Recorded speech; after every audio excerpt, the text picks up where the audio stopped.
आज हम फर्क पता करेंगे एसएमसी और आईसीटी में क्या है।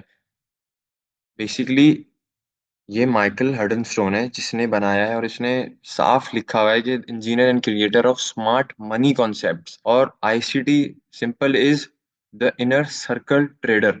आईसीटी इनर सर्कल ट्रेडर है, और इसी ने ही स्मार्ट मनी कॉन्सेप्ट्स बनाए हैं। तो स्मार्ट मनी कॉन्सेप्ट अलग कुछ भी नहीं है, ये सब इसका बनाया हुआ है, इसके कॉन्सेप्ट्स हैं।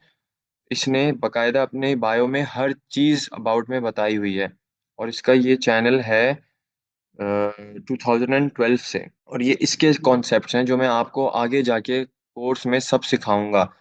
ICT, what is ICT from basic to advance. तो ये सिंपल सी एक डिफरेंस डिफरेंस है स्मार्ट मनी कॉन्सेप्ट और आईसीटी में, बस। और कोई भी नहीं है तो कोई भी डिफरेंस नहीं। आईसीटी ही स्मार्ट मनी कॉन्सेप्ट है, सिंपल। और ये इसकी 710 वीडियो है। इसने बस वीडियोस में लंबी बहुत की हुई है, और बहुत लेंदी इसकी वीडियोस हैं। तो मैं जो भी सिखाऊंगा, मैं टू द पॉइंट सबको चीजें सिखाऊंगा। लेकिन स्टार्ट करने से पहले ट्रेडिंग, आपको सबसे पहले रिस्क मैनेजमेंट आनी चाहिए कि आपकी रिस्क मैनेजमेंट कितनी अच्छी है। सीखने कि भाई किसी भी चीज को स्टार्ट करने से पहले ट्रेडिंग के अंदर आपकी रिस्क मैनेजमेंट स्ट्रांग होनी चाहिए। तो बेसिकली हम हमेशा ट्रेडिंग के अंदर 1:2 रिस्क टू रिवॉर्ड रेशो रखते हैं। आसान अल्फाजों में समझाऊं तो $1 हम रिस्क करते हैं $2 के लिए। ठीक है। अब फॉर एग्जाम्पल मैं ये कहता हूँ कि हमारे पास $1 का कॉइन है। ठीक हो गया। तो अगर मैं उसको 100 दफा फ्लिप करूंगा, तो क्या रेशियो है कि वो 100 दफा ही हेड्स आए और 100 दफा ही टेल्स आए। अगर वो हेड्स आएगा तो समझे 1 पॉइंट के बाद जो 50 सेंट्स है, हमारा ये प्रॉफिट होगा, यानी कि मुझे 50 सेंट्स मिलेंगे। और अगर टेल आएगा तो $1 चला जाएगा। ठीक है। तो क्या रेशो है कि 100 दफा ही हेड्स आए और 100 दफा ही टेल्स आए? कोई रेशो नहीं है। तो हम इसको 50-50 कर लेते हैं। अब फॉर एग्जाम्पल मेरे 50 दफा आ गए $1.5, यानी कि $1.50। और मेरे टेल्स आ गए 50 दफा, तो यानी कि $1 डिडक्ट हो गया। अब हेड्स आए तो मेरे $75 बने, और मेरे टेल्स आए तो मेरे $50 डिडक्ट डिडक्ट हो गए $75 में से। उसके बाद भी ओवरऑल मैं $25 नेट प्रॉफिट में हूँ। ये एक फॉर्मूला है रिस्क मैनेजमेंट को समझने का। आप 1% रिस्क करते हैं हमेशा 2% के लिए, गेन के लिए। अपने अकाउंट साइज में से आप हमेशा 1% का रिस्क करेंगे। अगर किसी का कोई सवाल है वो मुझसे पूछता रहे।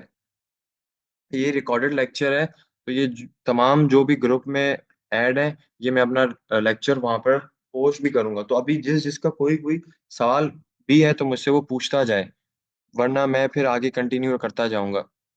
बेसिकली ट्रेडर का सबसे पहला काम यही होता है कि वो अपनी रिस्क मैनेजमेंट सही रखे। ये स्क्रीन पर सबको नजर आ रहा है? ये स्क्रीन नजर आ रही है? मुझे कोई मैसेज करके बता दे। ओके, ठीक है। अब फॉर एग्जांपल हम मैंने सिग्नल दिया ग्रुप में, गोल्ड बाय 2800, SL2798, TP2804। तो अब आप अपने अकाउंट का 1% रिस्क करेंगे। अब according to your account size, आप अगर फॉर एग्जांपल अगर छोटा अकाउंट है तो उस पे हमेशा 2 से 3% का रिस्क लेंगे। अगर आपका बड़ा अकाउंट है तो उसके ऊपर आप 1% का रिस्क लेंगे। छोटे अकाउंट साइज का मैं ज्यादा परसेंटेज रिस्क का इसलिए कह रहा हूँ क्योंकि जब आपकी अमाउंट छोटी होती है तो आपको जो गेन करना होता है छोटे अकाउंट पे, वो ज्यादा गेन करना होता है, लेकिन प्रॉपर रिस्क मैनेजमेंट के साथ। अब जैसे मैं यहाँ पर आपको बताता हूँ, for example gold bye 2800, SL2798, TP2802, यानी कि $2 का SL है और $2 की TP है। तो अगर आपने यहाँ पे 1:1 की ट्रेड ली, तो यानी कि अगर आप 0.01 की लॉट लेते हैं तो आपके $2 का प्रॉफिट है और $2 का SL है। तो ये आपकी है 1:1 की ट्रेड है। ठीक है। अब आप यहाँ पर ले रहे हो 1:2 टू की ट्रेड लेते हो फॉर एग्जांपल यहीं पे, ठीक है।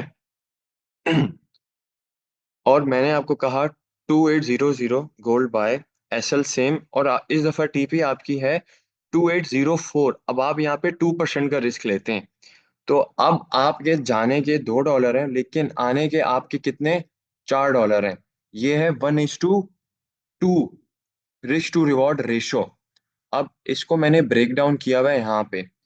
सेकंड, आप रिस्क पर ट्रेड कितना करते हैं अपने अकाउंट साइज पे, वही मैंने बताया कि 2%, आप 2% से ज्यादा अपने अकाउंट साइज को रिस्क नहीं कर सकते। करने को आप 100% भी कर सकते हैं, बट स्टार्टिंग में आप अगर ये प्लान से चलेंगे अपने प्रॉपर रिस्क मैनेजमेंट के साथ, तो आपका लॉस का जो रेशो है वो कम हो जाएगा। अगर आपकी ट्रेडिंग स्टाइल 50% आपका विन रेशो है, मैं बोलता हूँ अगर 50% भी विन रेशो है, और ये रिस्क मैनेजमेंट प्लान फॉलो करने के साथ, आप तब भी प्रॉफिटेबल होंगे। वो कैसे होंगे मैं आपको अभी समझाता हूँ। फॉर एग्जाम्पल, आपका 50% जो है वो विन रेशो है। अब आपने जो है 10 ट्रेड्स ली हैं, ठीक है। 10 ट्रेड्स में से आपने 5 विन किए हैं, और 5 आपने लॉस किए हैं। उसके बावजूद भी, 5 लॉस करने के बावजूद भी आप ओवरऑल प्रॉफिट में। कैसे? वो ये प्लान फॉलो करके 1:2 रिस्क टू रिवॉर्ड रेशो। अब वो कैसे है कि आपने 10 ट्रेड्स ली हैं, ठीक है। 10 ट्रेड्स लेने के बाद आपका अगर एसएल में जाता है तो $10, और टीपी में आते हैं तो $20। तो आपकी पहली ट्रेड में $20, सेकंड में $20, थर्ड में एसएल, फोर्थ में एसएल, फिर फिफ्थ में टीपी, सिक्स में टीपी, फिर एसएल, फिर एसएल, फिर एसएल, फिर टीपी। अब आपके जा तो दस $10 रहे, लेकिन जब आपकी टीपी हिट हो रही है तो वो $20 की हिट हो रही है। अब आप कैलकुलेट अगर इसको करें अपने टीपीस को, तो ये आपके बने $100। और उसमें से आपके अगर ऐसे लगे हैं 5, तो $50 आप डिडक्ट कर दें 100 में से, आपके पास बचे $50, which is your profit. Overall, overall आप ये प्लान फॉलो करके भी प्रॉफिटेबल हैं। भाई देखें, ट्रेडिंग के अंदर आपको स्ट्रेटजी की बहुत जरूरी है कि आपके पास कोई स्ट्रेटजी हो। आगे जाके हम वो सब सीखेंगे, लेकिन उससे पहले जरूरी ये होता है कि आपको proper risk to reward ratio calculate करना आना चाहिए। अपनी लॉट साइज कैलकुलेट करनी आनी चाहिए। आपने अपने अकाउंट का कितना परसेंट रिस्क करना है, आपको ये आना चाहिए। ये बहुत इंपॉर्टेंट है। अगर आपकी proper risk to reward ratio नहीं होगा, या प्रॉपर रिस्क मैनेजमेंट नहीं होगी, आप कभी भी प्रॉफिटेबल ट्रेडर नहीं बन पाएंगे। आपका हमेशा लॉस होगा जब तक आपका पर डे का कोई टारगेट सेट नहीं होगा। और अगर आपके फॉर एग्जांपल 2 एसएल पड़ जाते हैं, तो भाई सिंपल है, कॉल इट अ डे, बस। सॉरी, गलत लिख दिया। एसएल, बस उसके बाद आप अपनी ट्रेडिंग स्टॉप कर देंगे। 2 एसएल के बाद आपकी ट्रेडिंग ट्रेडिंग स्टॉप। इसके बाद अगर आप बैठेंगे ट्रेडिंग करने, तो आप अपना 100% गवा देंगे मार्केट के अंदर। 2 SL, call it a day. 1 SL, 1 TP, enough. 2 TP, call it a day, बस। इसके बाद ये आप अपना एक रूल बना लें इस चीज को, कि भाई मेरी proper risk to reward ratio इतना है, मेरी रिस्क मैनेजमेंट इतनी है। मेरे मेरे अगर 2 एसएल होंगे, तो मैं उसके बाद ट्रेडिंग स्टॉप कर दूंगा, उसके बाद मैं ट्रेडिंग नहीं करूंगा। किसी का कोई भी सवाल इससे रिलेटेड? एनीवन? किसी को ये चीज, प्लान रिस्क मैनेजमेंट नहीं समझ आई हो, या कहीं पे स्टक हुआ हो, तो मुझे प्लीज बताए, ताकि मैं उसके सवाल जवाब क्लियर करूं। तो सबको समझ आ गया रिस्क मैनेजमेंट? आपके आपका $100 का अकाउंट हो, $2,000 का अकाउंट हो, $10,000 का अकाउंट हो, आपने अपना प्लान हमेशा, मैं रिकमेंड यही करूंगा कि 2% आपने रिस्क करना है अपना अकाउंट का कैपिटल। 2% से ज्यादा रिस्क नहीं करना। कि हर ट्रेड पर आपको कितना रिस्क लेना है, 2% का रिस्क लेना है। इससे ज्यादा आप रिस्क नहीं लोगे। ये आपका एक प्लान है जो आप अपने पास इसको बना के रखेंगे अपने अकॉर्डिंग टू अकाउंट साइज के से मुताबिक।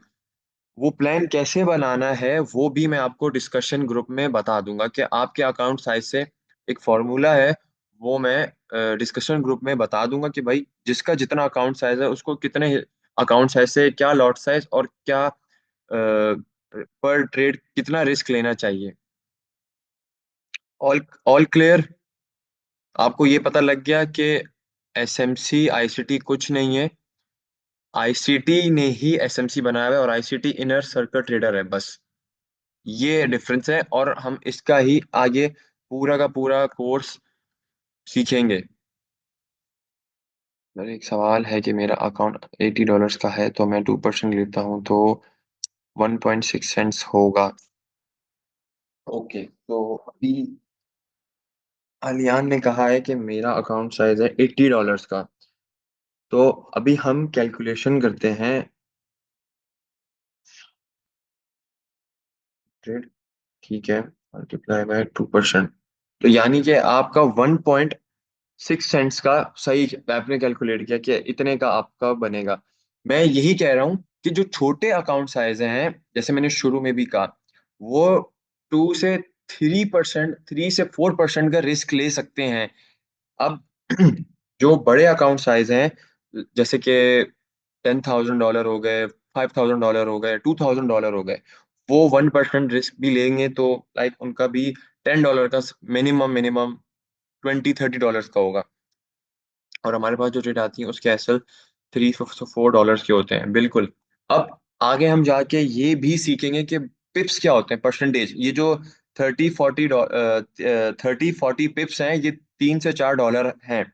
और जो आईसीटी, बेसिकली जो आईसीटी की जो ट्रेड्स होती हैं, जो बेस आईसीटी ट्रेड्स करता है, उसके इतने ही एसएल होते हैं, 30 से 40 पिप्स, बस इतने ही एसएल होते हैं। प्राइस एक्शन हम मैं करता नहीं, पहले करता था। प्राइस एक्शन के एसएल हमेशा एज कंपेयर टू आईसीटी बड़े होते हैं। तो फॉर आपका जो अकाउंट अगर $80 का है, तो मैं आपको रिकमेंड करूंगा कि आप 3 से 4% का रिस्क लो। 3 से 4% का अगर आप रिस्क लोगे तो उसके ऊपर आपको गेन ज्यादा करना पड़ेगा। तो ये कि अगर आपकी टीपी भी हिट होगी तो ओवरऑल आप प्रॉफिट में होगे, अगर आपका एसएल भी लगेगा। मैं आपको एक और इजी तरीका बताता हूँ। आप देखो गोल्ड की क्या वैल्यू चल रही है, उसको आप जो है डिवाइड करें रिस्क पर ट्रेड के साथ, और एसएल को आप काउंट करें रुपीज में। रुपीज में काउंट करें, डॉलर्स में काउंट नहीं करें, रुपीज में काउंट करें। उस हिसाब से आपकी जो साइकी है वो, फिर हम लोग ये सोचते हैं ना कि अभी हमने ट्रेडिंग में अकाउंट में $100 डाल लिए, तो $3-4 $10-20 मेरे जाएंगे, तो वो मैं डॉलर के हिसाब से सोच रहा हूँ। यही मैं अगर अपनी कैलकुलेशन रुपीज में करूँ ना, तो मेरा माइंड सेट बहुत क्लियर रहेगा एज कंपेयर टू डॉलर में। अब आप जो रिस्क डॉलर में ले रहे होगे ना, वो अगर आप रुपीज में कैलकुलेट करोगे तो उसका 50% का रिस्क लोगे। ठीक है। अगर आप भाई इस ये प्लान से आप अगर कंसिस्टेंसी के साथ भी चलते हैं ना, लॉन्ग टर्म ये आपको प्रॉफिट ही देगी, लॉस नहीं देगी। बहुत सारे ट्रेडर हैं ग्रुप के अंदर जिसके पास प्लान ही नहीं है कि भाई मैंने पर डे कितना बनाना है या मैंने पर डे कितना गंवाना है। पर जो आता है वो ये देखते हैं कि भाई टीपी हिट होगी तो मेरे $50 बनेंगे, मेरे $100 बनेंगे, मेरे 500 बनेंगे, मेरे एसएल जाएंगे तो मेरा 200 जाएगा, मेरा 300 जाएगा। क्योंकि किसी ने प्लान ही नहीं बनाया हुआ, किसी ने अपना टारगेट सेट ही नहीं किया हुआ कि भाई पर डे मैं इतना, मैं $30 बनाऊंगा और मैं बस बंद कर दूंगा। उसके बाद 10 ट्रेड आए, 20 ट्रेड आए, मुझे नहीं करनी, बिकॉज मेरा पर डे का टारगेट पूरा है। तो अपना प्लान बनाए। ये पूरा पूरा रिस्क मैनेजमेंट का ये जो मैंने रिकॉर्ड किया है, ये सारा मैं लेक्चर अपने ग्रुप में भी डाल दूंगा। तो ये आप लोग देखें बार बार, और जिसके जो क्वेश्चंस हैं वो पूछें। भाई बहुत लॉस कर रहा है इस चक्कर में। तभी तो यही तो एक रीजन है कि आपके पास प्लान ही नहीं है कि आपने पर डे अर्न कितना करना है और पर डे आपने लॉस कितना करना है। आप इस माइंडसेट से जाओ कि यार मैं 1% का एसएल दूंगा मार्केट को आज। आप इस माइंडसेट से नहीं जाओ कि मैं 2% का गेन करूंगा मार्केट से। आपको मैं जो प्लान बता रहा हूँ, आप इस प्लान से चलेंगे भाई। आप इस माइंडसेट से प्रिपेयर्ड होके जाएं कि ठीक है, अगर मेरा आज एसएल लगेगा तो इतने का लगेगा। लेकिन अगर आप उसको पॉजिटिव वे में भी सोचें कि अगर मेरी 2% की टीपी हिट होगी तो मैं कितना आगे चला जाऊंगा, और ये अगर कंसिस्टेंसी से होता रहेगा तो मैं प्रॉफिटेबल ट्रेडर एक दिन बन जाऊंगा। अब आपके पास अगर प्लान ही नहीं है तो आप कैसे प्रॉफिटेबल ट्रेडर बनोगे? नहीं बन सकते। मैंने बहुत लॉसेस किए हैं, मैंने बहुत अकाउंट्स अपने ब्लॉक किए हैं, और मेरे पास कोई प्लान नहीं था। मैं हर ट्रेड में घुस जाता था ये सोच के कि अगर मेरी टीपी हिट होगी तो मेरे पास इतने आ जाएंगे। बट आप उसका नेगेटिव पॉइंट भी सोचें, अगर एसएल लगेगा और आपकी लॉट साइज बड़ी होगी तो प्रॉपर ये प्लान ही नहीं है। तो मेरा 1000 दफा अकाउंट फटा है सिर्फ इस वजह से कि मैं proper up risk to reward ratio नहीं फॉलो करता था। आप हमेशा वो ट्रेड लो जो 1:2 की रिस्क टू रिवॉर्ड रेशो की होगी। 1:1 भी ले सकते हैं, लेकिन प्रेफर है कि 1:2 1:3 वो लें जिनका अकाउंट साइज छोटा है। तो फिर उनकी ये चीज है कि आप डायनेमिक रिस्क करें। डायनेमिक रिस्क अगले लेक्चर में मैं बताऊंगा कि डायनेमिक रिस्क क्या होता है। डायनेमिक रिस्क बेसिकली सिंपल है, इतना कोई वो नहीं है कि लाइक एक ही फॉर एग्जांपल ये है 2800। अब हमने एक ट्रेड यहाँ से ले ली, और अगर मार्केट हमारे एसएल से $1 ऊपर है यानी कि 2799 पर है, हम एक ट्रेड वहां से लेंगे, तो फिर हमारे डॉलर हो जाए हमारा एसएल हो जाएगा $1 नीचे का, ठीक है। अगर हमारा एसएल लगेगा तो वहां से $1 जाएंगे और 2088 से $2 जाएंगे, यानी कि टोटल $3 जाएंगे। लेकिन अगर हमारी टीपी हिट होगी तो 2799 से 2804 पर, अगर जो हमने जो $1। हेलो, मेरे ख्याल से एकदम स्क्रीन बंद हो गई थी, मुझे कोई मैसेज करके बता दे। ओके, स्क्रीन शेयर हो रही है? ठीक है। तो मैं बता रहा था कि 2799 से हमने एक लॉट ऐड की थी, और 2800 से, यानी कि 0.01 ही हमने ऐड की थी, ठीक है। 2799 से अगर हमारा एसएल पड़ेगा 2798 का, तो $1 का पड़ेगा, और 2800 से पड़ेगा तो $2 का पड़ेगा। यही हमारी टीपी हिट होगी तो यहाँ से हमारे $4, और 2799 से हमारे $5, तो कितने हो गए? $9। और गए कितने? $3। तो ये होता है डायनेमिक रिस्क, कि आप किस तरीके से अपनी रिस्क को डायनेमिक कर देते हैं, ब्रेक डाउन कर देते हैं, यानी कि आप अपनी लॉट साइज को ब्रेक डाउन कर देते हैं। इस तरीके से अगर आप चलेंगे तो भी आप बहुत अच्छे ट्रेडर बन सकते हैं, स्ट्रेटजी कोई भी हो। रिस्क मैनेजमेंट का प्लान आपके पास अच्छा होना चाहिए। एक स्टैटिक रिस्क होता है जो आप एक ही जगह से लेते हैं। एक डायनेमिक रिस्क होता है, यानी कि एक ने आपने करंट लेवल से ली, एक आपने वहां से ली जहां से एक रिस्क आपने वो ले लिया कि यार मार्केट एसएल के 10 पे 20 पे ऊपर है, मैं एक ट्रेड यहाँ से ले लेता हूँ। अगर जाएंगे तो $10 जाएंगे, लेकिन अगर यहाँ से रिवर्स होके टीपी पे जाएगा तो मेरे $40 to $50 आएंगे। All clear? ओके, चलें फिर सेशन को हम लोग अभी एंड करते हैं।